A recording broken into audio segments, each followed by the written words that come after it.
Իրանի Իսլամական Հանրապետության խաղաղ-քաղաքականությունը մնում է անփոփոխ եւ նույնիսկ տարածաշրջանային լարվածությունը չի կարող խոչընդոտել, որ Իրանը շարունակի խորացնել իր հարաբերությունները Հայաստանի հետ։ Այս մասին ասուլիսի ընթացքում հայտարարել է Հայաստանում Իրանի դեսպան Մեհդի Սոբհանին, ընդգծելով, որ Թեհրանը հավատարիմ է ինչպես միջազգային իրավունքի նորմերին, այնպես էլ բարիդրացիական հարաբերություններին։ Դեսպանը շեշտել է, որ Իրանի դեմ ռազմական վերջին հարձակումները ոչ միայն եղել են անօրինական, այլև նպատակ են ունեցել խոչընդոտելու երկրի զարգացումն ու միջազգային բանակցային գործընթացները։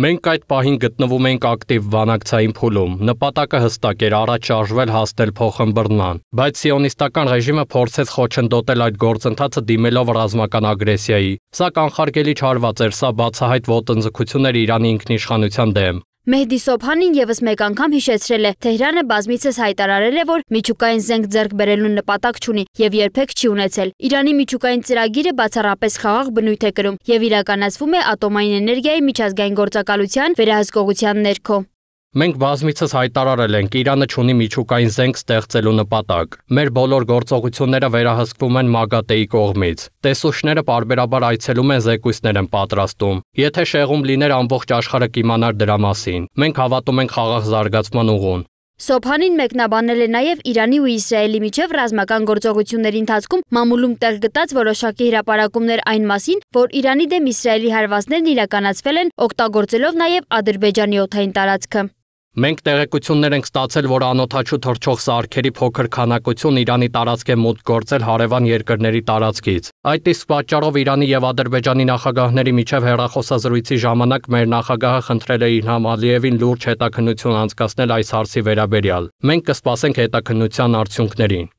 Անդրադառնալով հայ-իրանական հարաբերություններին, դեսպանն ասել է, որ ստեղծված իրավիճակը որևէ կերպ չի ազդել երկու երկրների հարաբերությունների վրա, ավելին, փոխադարձայցերն ավելացել են, գործակցությունն ակտիվացել։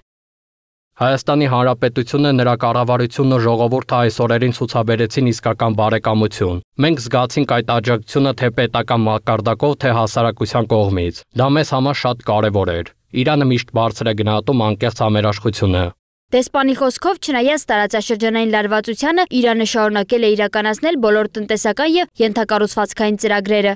Մեր ծրագրերն իրականացվում են առանց ընդհատման։ Ես անձամբ եմ հրավիրել Հայաստանում գործող իրանական ընկերություններին եւ մենք պայմանավորվել ենք ոչ մի դադար։ Մեր նպատակն է խորացնել տնտեսապես եւ ռազմականորեն կարևոր այս գործակցությունը։ Սոբհանին հստակ ընդգծել է, Թեհրանը հարձակում չի նախաձեռնել, այլ պատասխանել է իր դեմ իրականացված ագրեսիային։ Մեր պատասխանը սիոնիստական ռեժիմի իրականացրած ագրեսիային եղել է հստակ, նպատակային եւ սահմանափակ, ուղղված միայն ռազմական օբյեկտներին։ Մենք ցույց տվեցինք, որ ունենք հնարավորություն պաշտպանվելու, բայց նաեւ հարգում ենք երկխոսությունը։ Եթե հարձակումները դադարեցվում են, մենք էլ դադարեցնում ենք մեր գործողությունները։ Սա մեր սկզբունքն է՝ պատասխանել բոլոր հարվածներին, չնայած պատերազմի մտադրություն չունենք։ Ասուլիսի ավարտին դեսպանը երախտագիտություն է հայտնել Հայաստանին համերաշխության ու սկզբունքային դիրքորոշման համար, ընդգծելով, որ Թեհրանը մշտապես պատրաստ է խորացնել հարաբերությունները Երևանի հետ։ Սոնա Գիշյան, Free News, Ազատ լուրեր։